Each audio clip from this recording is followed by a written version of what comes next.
Welcome to the Coach's Table Podcast, where coaches come to grow personally and professionally through real-world application and online education. What is going on? Today's an amazing day. It's a beautiful day. Man, there's a lot happening right now. There's getting ready for the summertime, and I think everybody's, got a week, 2 weeks left, and they're kind of itching to get back, or they're taking the time to really soak it in, because once things get going, if you're in the sports world, come here in the summertime, it's going to get hot and heavy, guys. So on today's episode, man, I have an individual with me that I've noticed him from afar, the things that he does, the things that he's currently doing, and how he approaches it. And I'm very interested to talk to him because I think he's doing things the right way. And I think the way that he trains the thought process and everything is really important. And I think you guys are going to get a little bit of that today, and I'm super excited for that. But before we get started, just like everything, the show is growing. It's actually growing at a fantastic rate, both on Spotify, Apple, and then also on YouTube. So if you're watching on Spotify, it literally takes you 3 seconds to leave a review. It's not that hard. And it also takes you 3 seconds to share with a friend. That's the only way the show grows, and it's growing. So thank you for doing that. But you got to do that on every single episode. And then if you're on YouTube, do us a huge favor, drop a comment below. Let us know what a great job that we did, and hit the subscribe button. We're growing on YouTube. We're growing on Spotify and Apple. And it's amazing that you guys are continuing to do that. And I ask that of you, please, because we bring great guests on to help you for free. So if you would do us a one favor and share the show. So without further ado, Jacksonville men's basketball strength coach, Pat Lewis. What's going on, man? Hey, how are you? Thanks for having me today, man. Hope excited here to get going. Yeah, I'm great, man. I'm excited to get going as well, excuse me. But how are you doing today? Pretty good. Had some guys come in this morning, get after it. Getting excited here. We got a couple weeks till where the rest of these guys on campus, and it's my 8 weeks to get these guys to the physical stages and abilities that they need to be to go through preseason and get ready to play and win some games. Yeah, I think that's it's that 8-week time frame. The summer block, right, is always so much fun because you're starting to play ball, you guys are starting to get a little bit competitive, and it feels so much like everybody's really getting back in the swing of things and training hard consistently. At times in the season, which can be long, everybody's kind of beat up. Some days are great, some days are not. Some weeks are great, some weeks are not. But that summertime, it always feels like, for whatever reason, everybody's pretty freaking good, whether it's the weather, whether it's, the less stress, no school, no travel. That's what I've noticed. I don't know about you, but that's what I've noticed. For sure. And we're in Jacksonville, Florida. It's beautiful. Yeah. Our school is right on the St. Johns River. I live 8 minutes from the beach. It's a awesome place to be, and to get the guys here in the summer, like this is I tell coach this a lot, like this is my in season, man. Like this is where I got to get after it with these guys and get ready to roll. Yeah, so you go to the beach a lot then? I've only been a couple times since we've been here. I'll be honest, maybe once or twice, but so. Bro, I don't swim. If I wanted to, I could. Yeah. I don't swim in the ocean. I have you can call it a fear if you want, but I watch Shark Week all the time. It's like one of my favorite weeks. But I'm like, man, if I can't see what's below me and I'm in the ocean, nah, I'm good. I'm out. Yeah. I'm out. I'm a mountain guy. I prefer the mountains. For sure. But man, so talking about that, let's just get right into this. So with these 8 weeks, that we have kind of coming up, and maybe a little bit longer for some or less, but kind of walk me through your thought process of it. This is your in season, our in season, if you will. How do you kind of think of that? How do you assess, this is you ended your second, going into your third year there. So you have a pretty good indication of what the guys need, what the team needs. How do you kind of, if somebody was new or if they're in your shoes, how do you make that assessment of like, this is what we're going to do this summer? Yeah, for sure. So looking at that 8 weeks, the first thing is I bring each guy individually. And I do an assessment with them one-on-one. I kind of learn a lot of different things about them. I learn about their mobility, different degrees, dorsiflexion, Man, I do their, 1 rep max on bench press, just kind of gives me overall gauge of strength, right? We got 9 new players coming in from the portal. So there's kind of, and some of them are from Division I transfers, some of them are high school players, some of them are junior college players. So they're all going to have different strength levels that they start at. And so figuring out what, each guy's at and figuring out what they're going to need, how they need to grow, and what's going to be best for this person to grow is really big. So I bring those guys in. I learn about them. I learn, what motivates them, who's important in their life, things like that. And then I kind of divvy the guys up. I kind of run 3 programs normally at a time. So the whole team's not on one workout. And the other thing is I don't lift the guys as a team. I lift them individually in a group, probably about 3 or 4 guys. And they're not grouped up by position, but they're grouped up based off their goal, right? Okay. So I might have a wing that is, a Division I transfer, has a pretty good strength level, and he needs to, put on a little bit more mass and maybe lose a little bit of body fat. And then I might have a point guard that has kind of in that same boat, so they'll kind of be on the same training plan, even though they're on different positions. So I kind of run 3 phases. One of them is a German body comp. So, deep energy system development, really short work to rest ratios, things like that to really get after it. Anyone that needs to lose a little bit of weight, or if I have a guy that's older that's kind of had like a high load in minutes, and, he has a really good strength level, I might put him on that because I know he's probably going to be a 35, 36-minute guy. I do a strength block, kind of undulates based on accumulation intensification. And then the third block I run is a straight GPP block for our freshmen and maybe a couple of junior college guys that are younger that haven't really had, like a solid year of training under their belt. Yeah. And then looking at it through there, we have 8 weeks. I run 4 different programs, I guess, so 4 different microcycles within that 8 weeks. I give the guys high variance.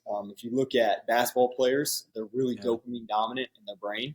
If you look at their neurotransmitter profile, they need high degrees of variance. You can't come in and put them on a workout plan for 4 weeks because by the end of that 4th week, the training adaptations have already occurred and there's not really a whole lot more to gain. You have to constantly give them variety. You have to constantly change it to them. If you're looking at this generation as well, right? We're gonna come in, we're gonna do a workout. I'm gonna teach it week 1. We're gonna come back in the next week. We're gonna dominate it, crush our numbers, and then that week 3, we got to move on to something else. If you're looking at it throughout the, you have the summer, then you have your 8 hours and your 20 hours. If you're looking at it, maybe if you're really lucky, before we hit 20 hours and we're really getting after it on the court, we might have about 14 weeks. Right? So if I spend 4 weeks on a GPP program in the middle of the summer, man, I just cut probably about 33% of my training on a GPP program, right? So you want to put the guys in a safe position and get them through those, range of motion and all those things. But at some point we got to start, getting to the meat and potatoes of, whether putting on mass, getting strong, getting explosive, just based off of what each guy needs. That's a really interesting take. Maybe contrary to a lot of people, if you will. And it's not that it's wrong and it's not that the other people are right by any means. So kind of walk me through that a little bit more. So when you say a variance, are you talking changing exercise selection? Are you talking, maybe not running a high-low model? Maybe it's an upper lower split, or maybe it's whatever it can be, I suppose. But are you talking the ability of just like changing exercises consistently because they are rather intelligent, they respond really well, and so it's just keeping them with a different stimuli all the time? Or what does that look like? Is it just exercise selection? Because maybe not. I don't know.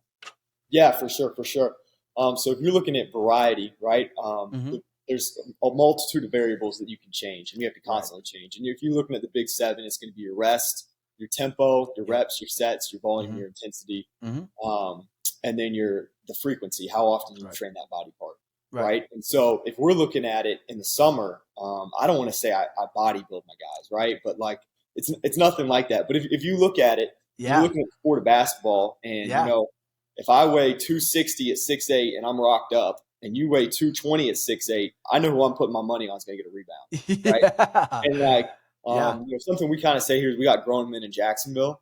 And right. And there's a lot of time in the season to, do some, FRC and work on mobility and do those things. But man, when it's my 8 weeks in the summer, like we might run drop sets. I'll be honest with you. And like, that's kind of how I get after it with the guys. And that's how we train. And, coach is big on, the before and after pictures and, coming in and making sure that, that there's a physical change. Like, hey man, I came in here with Pat and he asked me to do all this crazy stuff, and I'm coming out of this 8 weeks later and I look a lot different. And like that's kind of a great way to cultivate buy-in in those things. But if we're looking at like differences, across mesocycles and those 2 week blocks, I'll give you a great example. Weeks 1 and 2 might be a dumbbell split squat, right? So we're working on lengthening the adductors, getting to a deep range of motion, loading the DMO, getting the knee over the toe, things like that. And we might do that with an extended tempo and with a pause in the bottom and an accumulation reps, right? So that's for 2 weeks. And then the next 2 weeks, the guys have kind of gotten in that range of motion. They dominated it. They did really good with it. We're going to go to a front squat, right? Sure. Yep. So, and in this front squat, we're going to be in a functional hypertrophy rep range, or maybe 5s, 4, 5, 6s, just kind of depending on the guy, right? Depending on how old he is, things like that.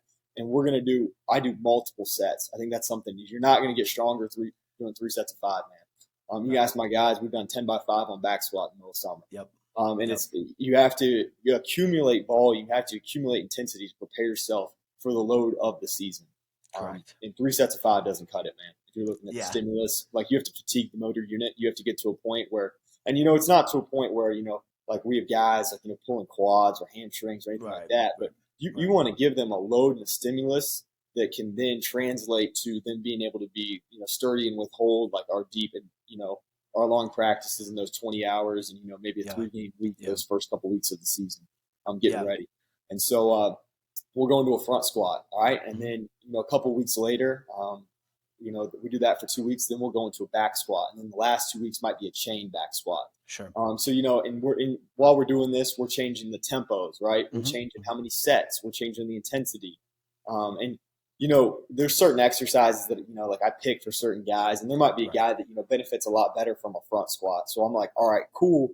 We'll do front squat this week, and then this next week we're going to do an extended eccentric with a weight releaser, right? Sure. So if we're in like an intensification block, so you can play around with a multitude of variables, and you don't have to completely change like the entire program. It's not like, hey, like we just did a good strength block, and now we're going to like go into CrossFit. Yeah. But it's nothing like you're like, whoa, like completely derailed thing. Right. But we could, if you're looking at undulating periodization, a perfect example might be, hey, we're gonna do 4 sets of 10 on a split squat. All right, and then we're gonna do 6 sets of 4 on a front squat.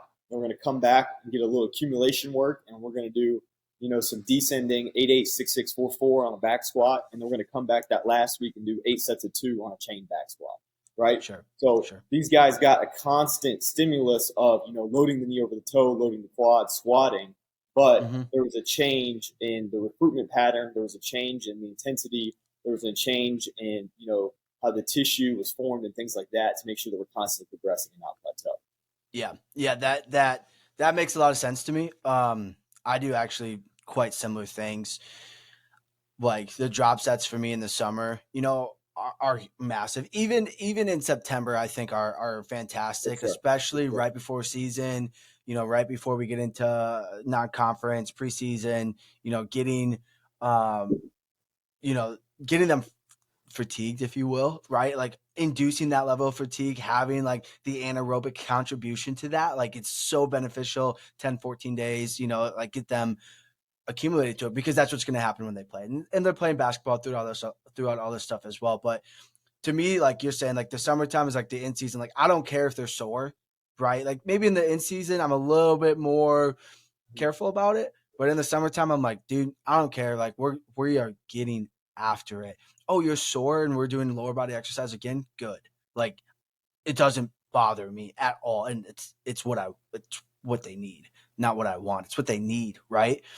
Because to what we were talking about a little bit earlier is like basketball is becoming more physically cultured, if you will, and coaches, athletes are loving the physical style of play. And if you're going to play that way, you need to get physical, right? And you need to be strong. You need to, like you said, if you're 6'8", 260, and I'm going against a guy that's 6'8", 220, yeah, I know who I got my money on, right? But if you're a physical 220 guy, like you might, maybe, but you got to be really physical. You got to be really strong too. So I agree with you. It gets muddy. I think the summertime is the best time for it to get muddy, in a safe way, but super muddy, super gritty, because otherwise it's like you're saying, it's 14 weeks essentially of our time. And, we can build, we can, do all of those things, and lead up to it. And then in the end season, when you throw these variables back into play, um, they're used to it, or they've been exposed to it, I should say, not maybe used to it, but exposed to it. And you can push some other qualities that you've built upon, speed, strength, speed, whatever the case may be, because you've used the summertime appropriately, accumulated that volume, accumulated the strength component of things, and the guys feel better, in my experience so far, Yeah, for sure, for sure. So interestingly enough, then when we're talking about guys and looking completely different, there's a component to it that most people know and understand, but don't really put that much stock into, or they don't press it enough. And I think maybe you do this, at where you're at, but like the nutritional piece of this. And so we can train guys as hard as we want. We can do all this and that. And like, we're going to see adaptations. Don't get me wrong. However, those are not going to be maximized if we're not eating consistently, eating right, obviously sleeping and recovering. But from the nutritional component, what does that look like for you? Because mid-majors, where you're at, where I'm at, may not have all of the nutritional resources, the training tables, all that stuff. How do you kind of go about that process? Yeah, for sure, for sure. So let me start off. So Coach Mincy, the head coach that I work for, is an unbelievable guy. He supports me in what I do more than almost any head coach in the country. He's been able to give, with administration and through boosters and things like that, we've been able to get to a point where we have a good amount of, resources to fuel our guys, Sure. Pre-training, post-training, things like that. So I actually have outside our facility, like right outside our back door of our facility, I built a kitchen, and it has two massive grills. And I will, get going in the morning if we have, our first weights group is at 9 a.m. Sure. So 8:30, every guy has to come and eat their breakfast before we train. Nice. And I go to Sam's Club on Sunday. I get all the food. I get the grill hot and get rolling, and then we feed our guys. And I'm really passionate about it. It's something that coaches, blessed with the privilege to do it and to, feed our guys. And I think it also helps from a buy-in perspective where it's like, hey, man, this dude just cooked me a steak and wants me to squat. So it's like there's a little bit more like, hey, like he's really bought into me being successful. So like I'm going to give him a little bit more energy and effort as well. It's been something that's been a great addition to our program. And so I have a menu. We make those boxes for the guys, little to-go boxes from Sam's Club. And if you look at the price of cooking it, and then all of the stuff that you can take out, the seed oils that you can take out, the preservatives and things like that.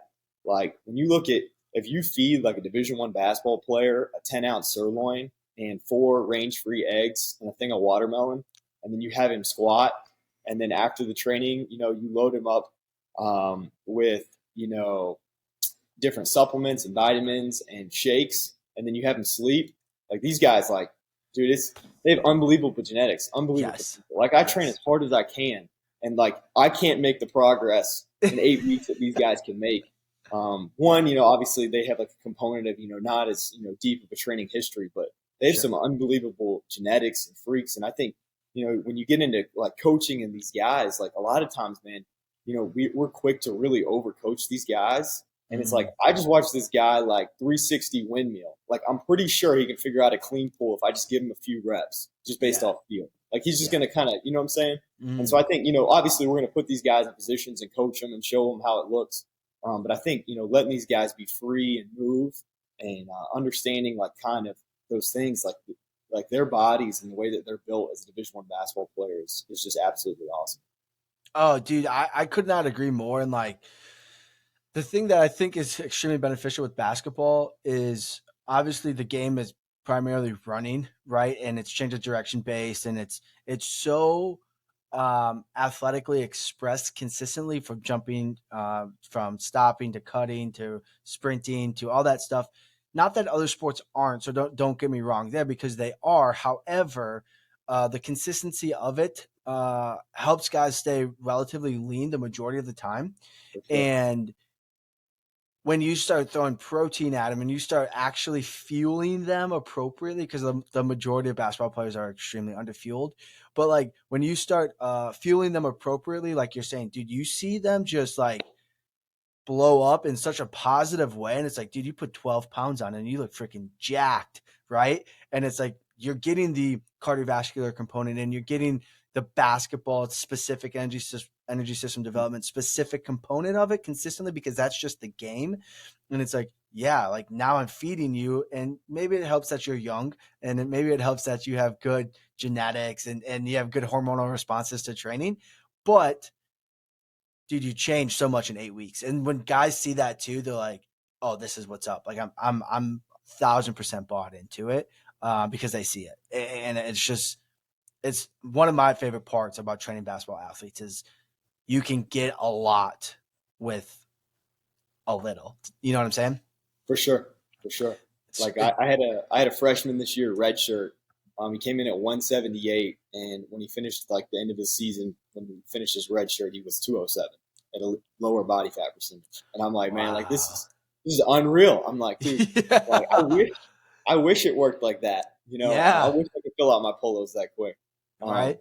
But for sure. And if we're looking like, you know, those first year things and those guys, I think something kind of interesting that I do that's a little bit different is I don't have my guys do one jump the whole first year in the weight room with me. Really? Yep. Not one single plyometric jump in the weight room with me the first year. If you're Why looking at, so if you're looking at a high school player coming in, he's just jumped and ran and played basketball for 18 years. And if we're lucky, he might have had 20 quality strength sessions before he got to you. And so if we're looking at, you know, just total tonnage that he's occurred at that one end of the strength curve, it's going to take a long time to drive up the difference and get him, you know, structurally balanced from you know, strength to like tendon, like springy variable, if that makes sense. Sure. So a kind of test I run with the guys, I have them do a pause squat jump, and then I have them do a max like approach vertical. And when you see the discrepancies in freshmen as they come in from a pause squat jump, I had a guy jump a 19 pause squat jump. And then I did his max vertical. It was a 39 and a half. Jeez. So I'm like, over half of your vertical is not dependent on your musculature system. It's based off of your tendons and ligaments. And I'm like, you're probably at a really, you know, susceptible place of getting injured because you have no muscular like contraction, no eccentric strength, no ability to produce concentric force besides your stretch shortening cycle. And that's going to make you really good, right? Being able to utilize your stretch shortening cycle like that is going to make you really good, make you really twitchy, you know, be able to create off the dribble, things like that. But not having a strength system like that, you know, big of a discrepancy, like that's just going to hold you back more. So we're going to drive that strength system up to the point where it's really high, and then we can slowly do some work and drive your strength. And most of the times, man, it drove his vertical up. Just doing the strength work without having to do a single jump. Because the skill acquisition is already there, right? They've been playing ball. They've been jumping. They've been getting rebounds. They've been dunking, you know, probably since they were 14, 15 years old, right? Like, and potentially at least attempting earlier than that, right? So it's like the skill acquisition of the jump component is clearly there. Otherwise, they probably wouldn't be recruited at that level to begin with, you know? And so I think that's really important. And also from like a resiliency standpoint, you know, in regards of your body's ability to handle higher loads, your body's ability to express force, whether it's over time or longer durations or shorter durations of time. But that's really interesting because we talk so much about basketball guys jumping and jumper's knee and, you know, all this other stuff that's tendon driven, right? That's kind of what makes basketball players really cool and unique is you look at a dude's Achilles and it's like 3/4 of the way up his calf or halfway up his calf. It's like, yeah, you can jump. I can see it. You don't even need to prove it to me. I can just tell by your Achilles length that like you can jump and you're fast and you're twitchy. I can see that. And I think that's really interesting. That's a really, really interesting approach. Cause I think the number one thing is, you know, guys love this. What's my vertical? You know, that's a huge driver in basketball. Oh man, that's really interesting. Yeah, but, for sure. Okay. So with that, okay, so if you're not jumping them, are you doing any plyos with them in regards of like power skips, bounding? Are you doing any plyometrics with them? None. None, man. No rudiments, If none of I that. So I bring them in, right? If like this, we're talking about a freshman, like 18-year-old Yep. freshman, Yep. right? Yep. So Yep. structural balance first off. Number Okay. one key is these guys are going to have some type of really bad structural balance. They're going to be, really strong here, really weak here. They've had 18 years of basketball with strength training, and we're not trying to like fix those things, right? Because that might be the thing that makes them really good, right? Yes. His eccentric, hamstring to quad strength, that discrepancy might make him really good on the court. So I'm not trying to fix that, but we want to, get those into a range where we feel comfortable putting them on the court for, multiple minutes, to be able to be resilient, through different, drills or things like that. Some long practices that we may have, grind and trying to, win games. And so, looking at that, so we do our structural balance. Then most of these guys, we put them through an accumulation block. And then if the other thing you're looking at is if you have an 18-year-old, you can get them stronger at a much lower intensity, right? So in your whole first year of training, anything above 70%, you're going to have a high neural response. You're going to have a high gain in strength. Once these guys train a little bit, obviously that number's going to creep up more to that 85 range, which is very typical. Yep.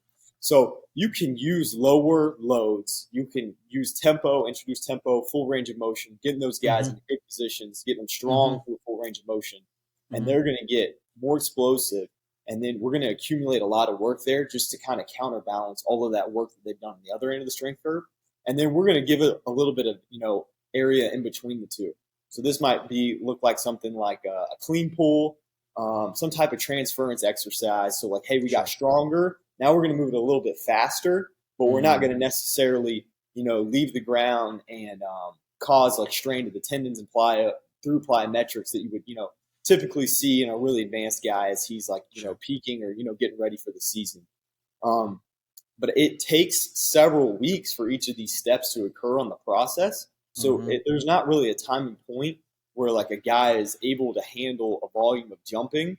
Right. It might maybe, but it's going to happen like in the middle of 20 weeks, right? In the 20-hour weeks. It's like, I'm not going to introduce, jumping to this guy when we're like 4 weeks into 20 hours and, we're in ball screen, we're in shell drill for 40 minutes and coaches, like we're getting after it, making sure that our ball screen D is in the elite level.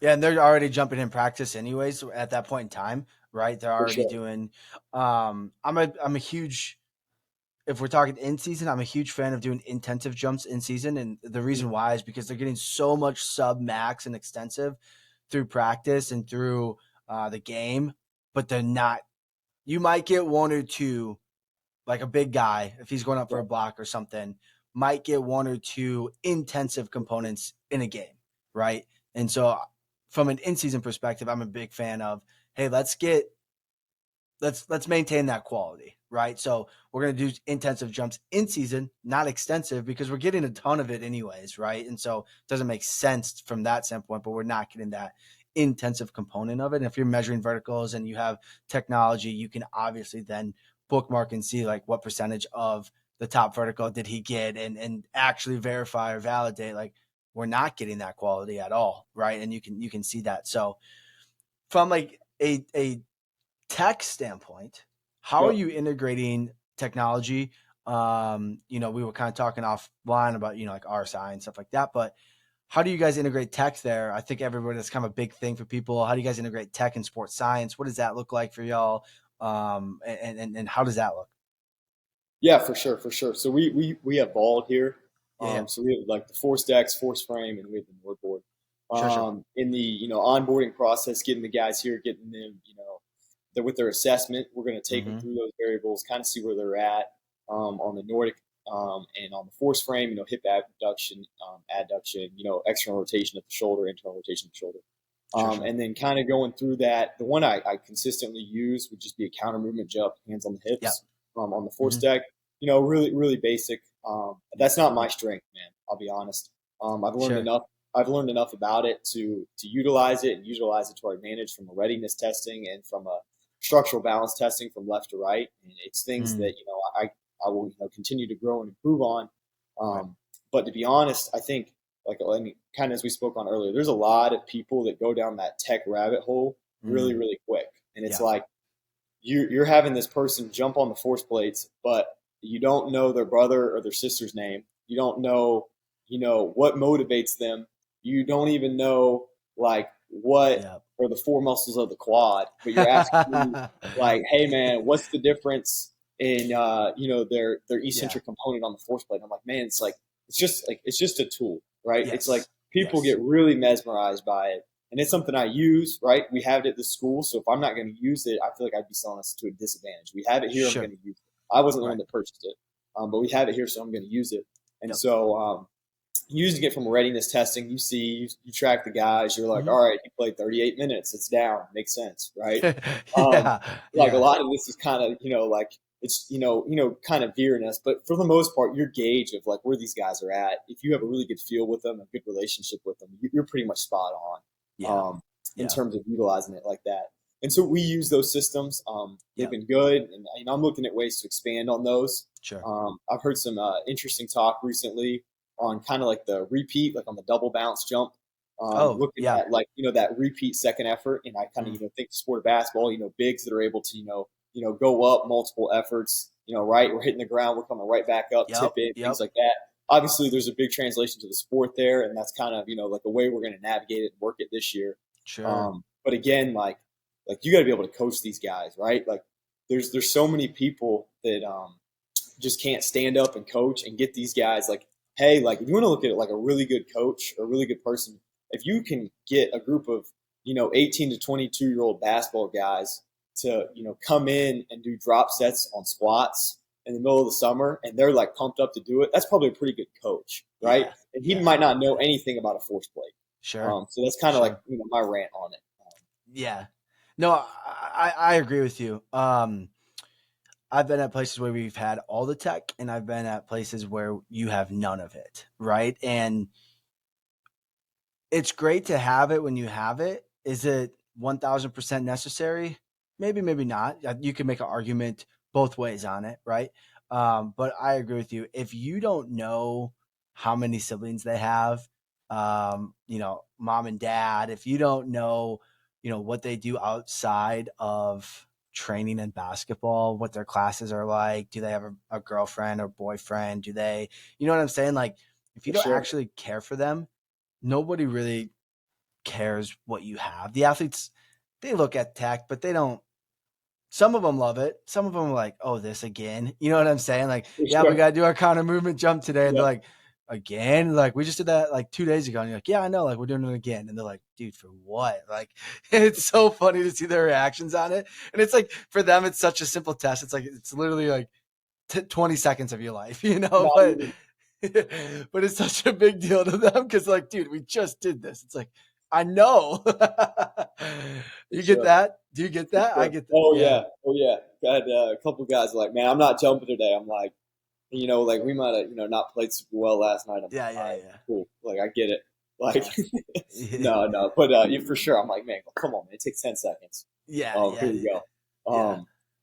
For sure, for sure. No, it's interesting. I think it has advantages, yes, for sure. But again, I agree with you. It's a tool in the toolbox, and you have to select the right tool for the job. I think it provides us great insight. Yep. But look, if you can't write training programs, and if you don't actually know your guys, and you're like, oh my gosh, all this tech, all this tech, all this tech, which is cool. But like, if you don't even understand how to actually like train them, or what adaptations you're trying to achieve, or like what set and rep schemes you're trying to get there, or like what this guy may or may not need, or even the common sense of, oh, they played 36 minutes yesterday. Yeah, I kind of expect it to be down. Like that makes logical sense, But Yeah, so many people get wrapped up in it, and it's just like, for sure. yo, you good? Like, like we just got this weight room, right? And it's obviously nice and beautiful. But the Oh first yeah. summer, our first year, I trained the guys. We were in this weight room, and I had barbells that were rusted that didn't Mm, spin.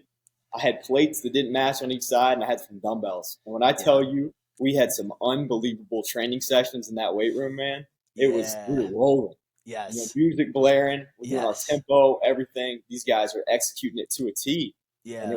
it was awesome. It was such a Yeah. great training environment, and it was literally we had some 4 racks with some rusted bars and some dumbbells. And like, Yeah. if you can't That's get the it. job done with barbells and dumbbells, then like you really don't need to be looking at a force plate. Well, 1000%. That's what we're at right now. It's like we got a little bit more racks in that because it's just like one area, but it's like it's rusted out. We got metal plates still, and I love it. I love hearing the clanging and the banging of the Yeah, metal plates. yeah. Music's bumping, it's hot, and we're all sweating. Like the coaches are dripping in sweat just because it's so hot, and humid and muggy. And it's just like, but the dudes are loving it. Like they're getting after it. It's a party. And it's like, that's when those training sessions are outstanding. Like they're so good, and to your point, like, dude, if you can't get the job done with barbells and dumbbells and maybe some kettlebells, like, man, don't get any tech. You're Don't not a get any tech. you're a sports scientist at that point. Yeah, exactly. Right. Which, hey, good for them. And there's a lot of sports scientists that get after For sure. it. And I respect that for sure. But yeah, I mean, you got to love the grittiness component of it. You got to love the grittiness component. But, one of the things that I'm interested on, because people kind of talk about this in many ways, we talked about training hard. We talked about nutrition and how we kind of go about that aspect of things. What about recovery? What about sleep? What about how do we get guys to de-stress? Because everything's a stressor now, right? And stress is the number one thing that affects everything. Yeah. How do we get guys to de-stress? How do you kind of go about that? How do you learn what could be a larger stressor for some? Because sometimes emotional stress with a girlfriend, boyfriend is a really big deal. And sometimes it's the training stress. Sometimes it's the academic stress. How do you kind of balance? How do you kind of understand on an individual level what influences it somebody more so or less so?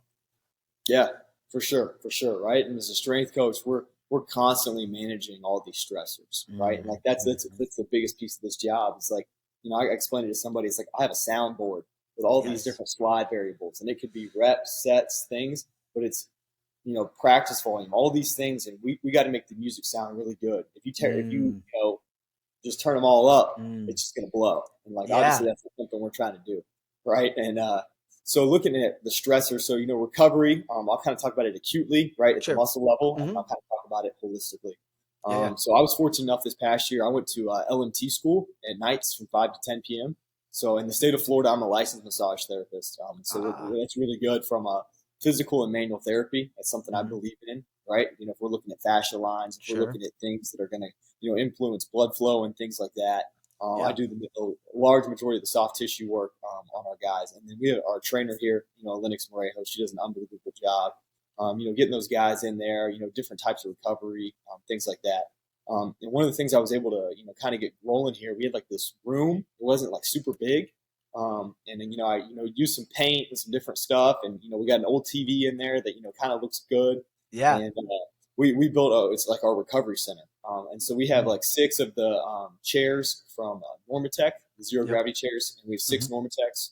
And then in there, I got a fridge, and it's loaded, with all types of protein. Sure. And then they have the PS5 in there if they want to hop on the game a little bit. So like, and that's really good because it's right outside the locker room. So if, it's 10 o'clock at night and, me or the trainer, if we're not on campus, these guys can get in and, get some compression therapy through the Normatex. But looking, acutely, right, there's a lot of soft tissue work and, scraping and different things like that I do with the guys. But if you're looking at it, that's just like such a small piece, right? So getting these guys to sleep is really big. So, when we're on the road the night before game, we check, we do our room checks, right? Make sure typical. And then we let our guys sleep in a little bit, man. Like I'm going to make sure they eat breakfast, but like we're not doing anything at 7, 8 in the morning. We'll do like a 10 a.m. breakfast, allow our guys to get some good rest, and then it's eating. It's, hey man, like now it's game time. Sure. And so, looking at stress, I think like a lot of this, generation, like with social media, like a lot of people put a lot of stress on themselves, right? So we have guys that are like, really good players, and they got to be the man. And that's kind of like a thing that's, common is, wanting to be the guy that, is, puts the team on his back and, does things like that. And it's, understanding your role and understanding like where you fit and understanding that, the people around you love you, right? Understanding that, I love you.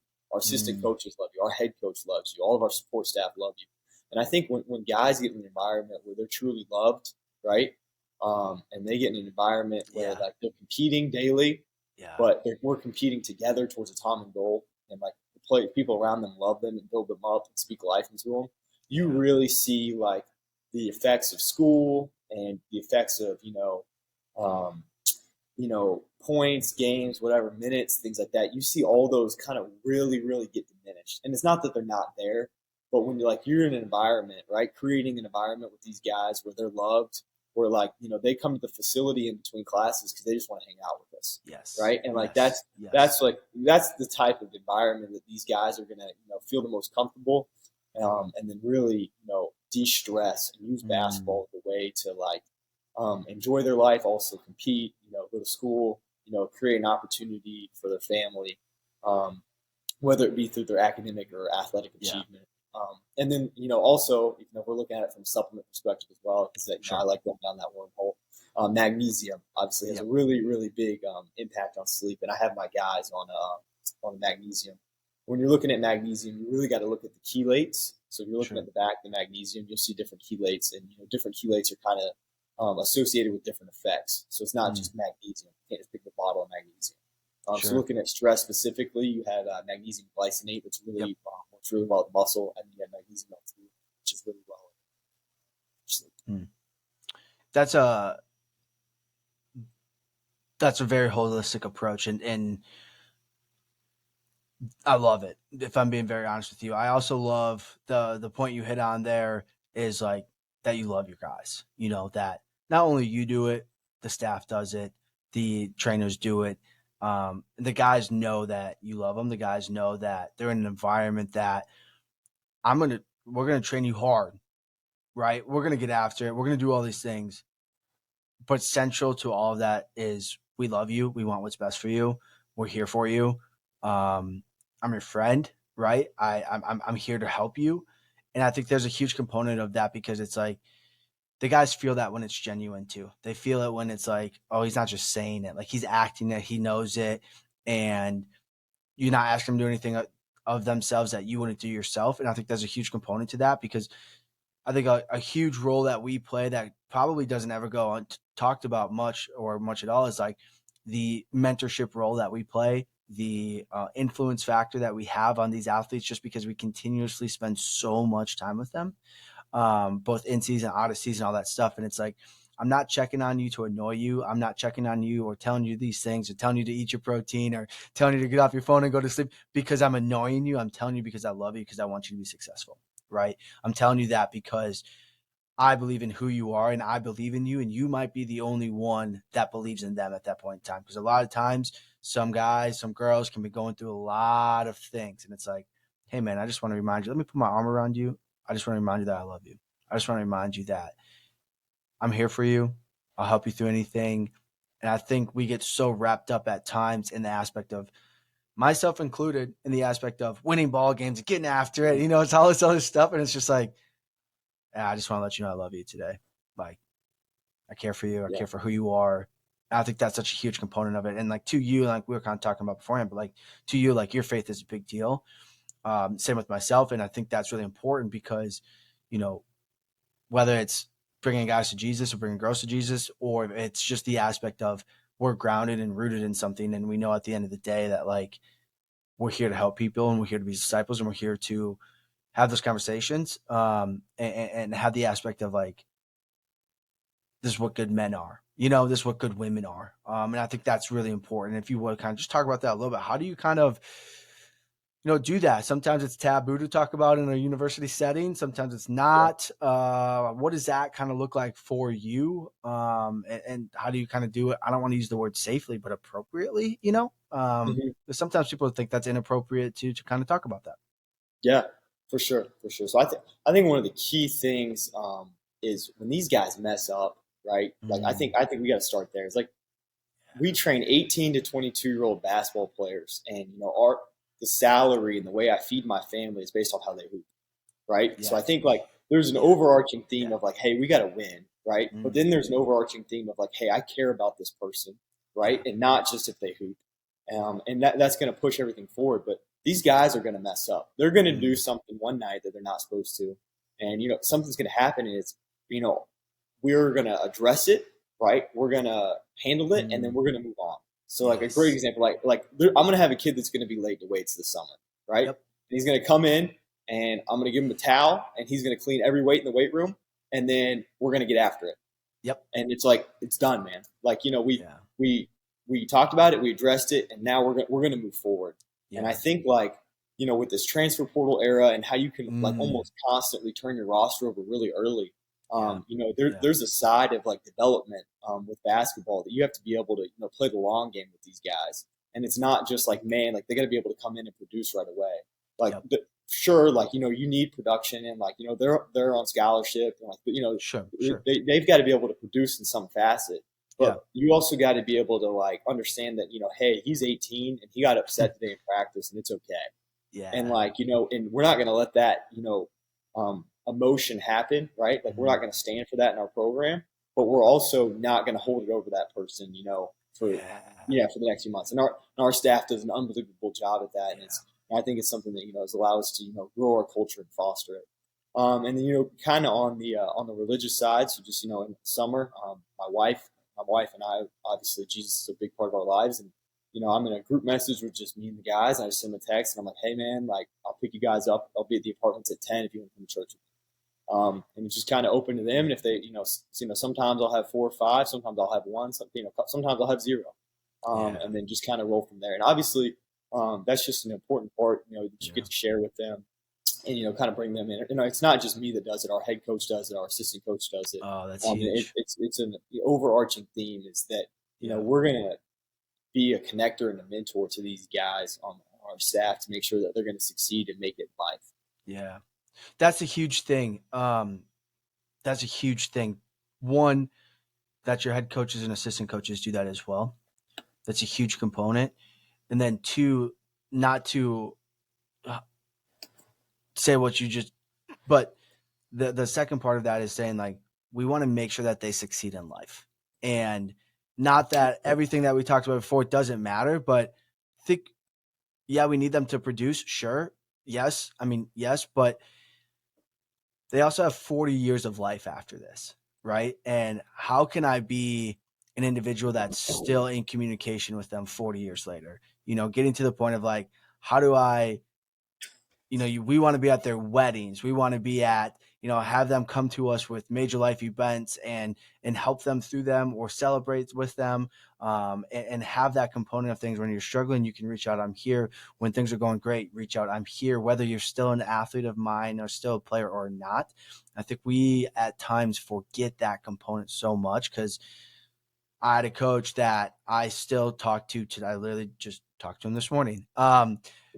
It was my high school coach, right? Like, but I don't even see him as a coach anymore. You know what I'm saying? Like he's a second father figure to me. And it's just like the relationship that we've developed over, the time that we spent together. It's like I could cry with him. I could tell him great news. I could tell him bad news. And he's there because much like yourself, he leads with love. He loves Jesus and he leads with love. And you can just feel it in him too. You know what I'm saying? Like you can just feel it in him. And it's just like, which is great because it makes me smile, but it's that aspect of things where it's like he's going to be at my wedding and all these other things. And I think that's super, super, super important. And I think that's something that gets overlooked a lot, For sure. And you said the 40 years. That's kind of what we always say to our guys is 4 over 40. Like these 4 years are going to set you up for the next 40. Yes, yes. Yeah, that's kind of one of the big things that coach always talks to these guys about. He does an unbelievable job, connecting to them and kind of getting that point across. And here's the thing with that though, because I've talked about this with a couple other people, is you have to live it out yourself.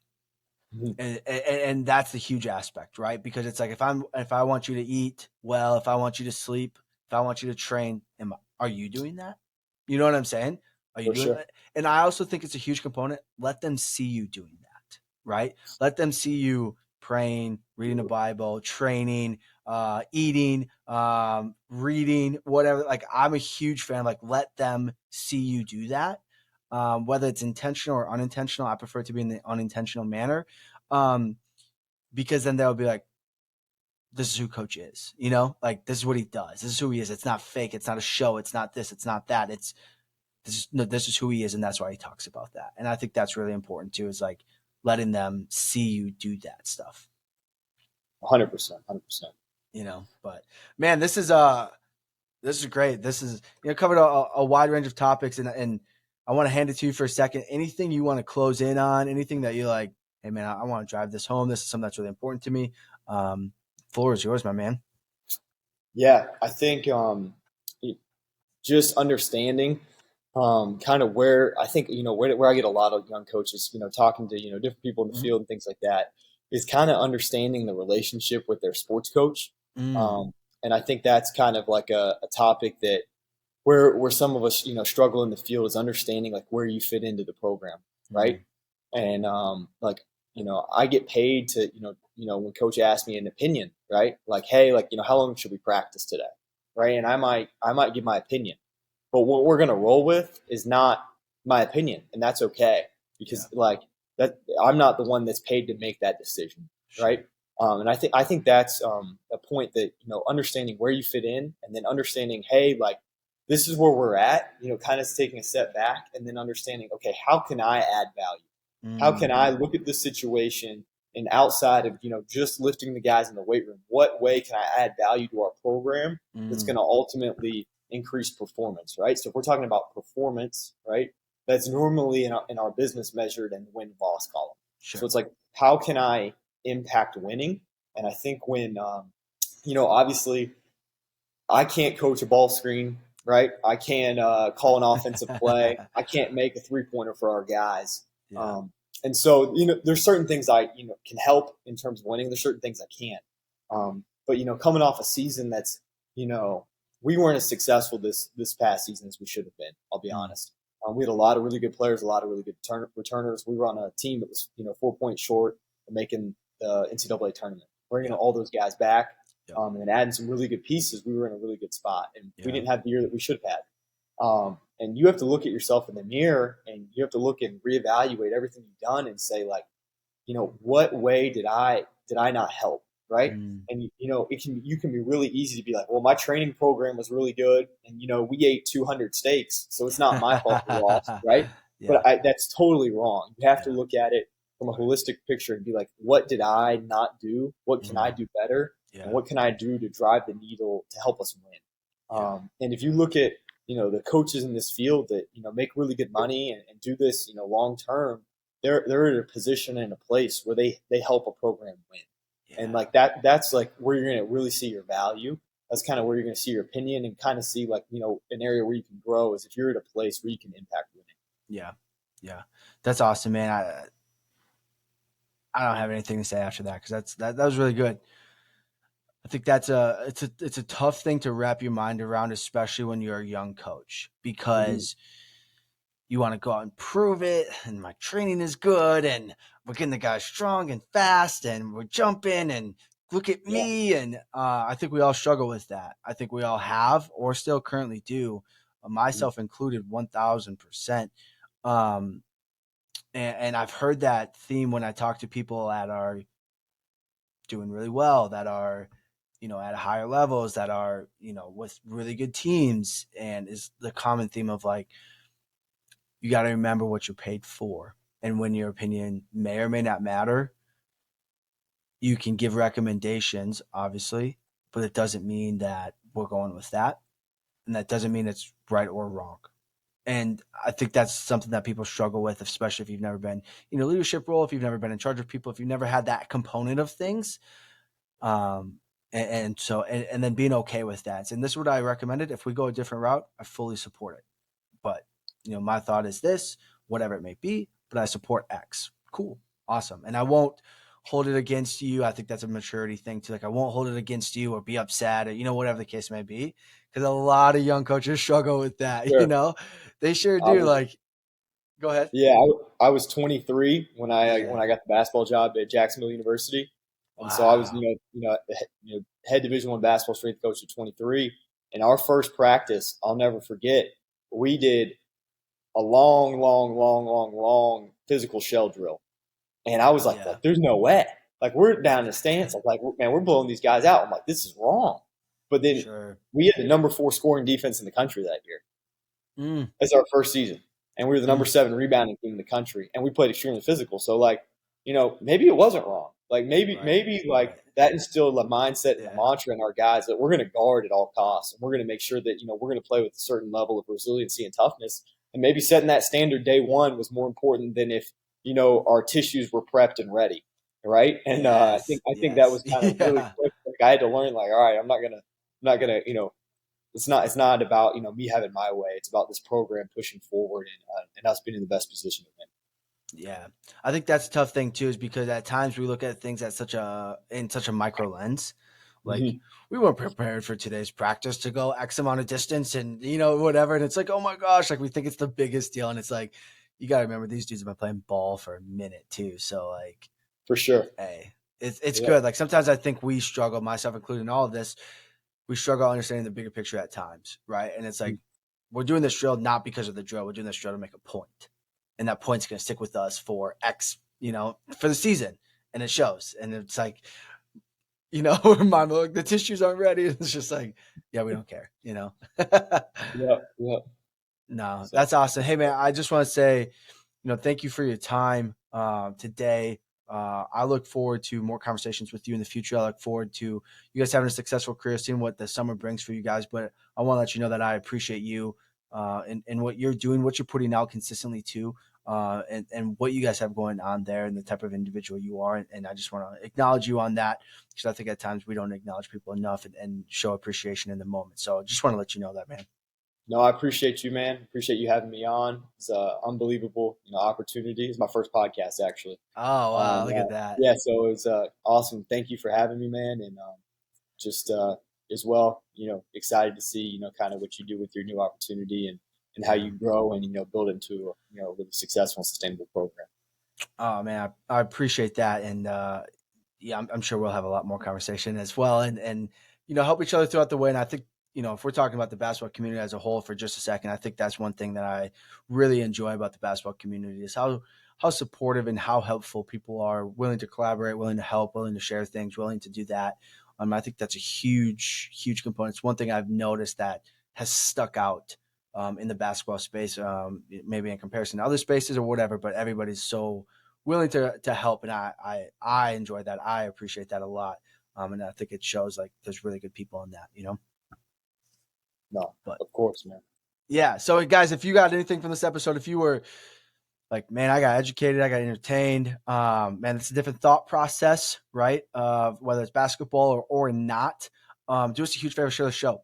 Okay, it's the only way the show grows. Share it with a friend, share it with a colleague, share it with somebody you think could benefit from it, because we would greatly appreciate that. And it's the only way it's growing. And like I said before, we're growing rapidly. So another episode, Pat Lewis, thank you. Thank you so much, man. And we'll catch you guys on the next one.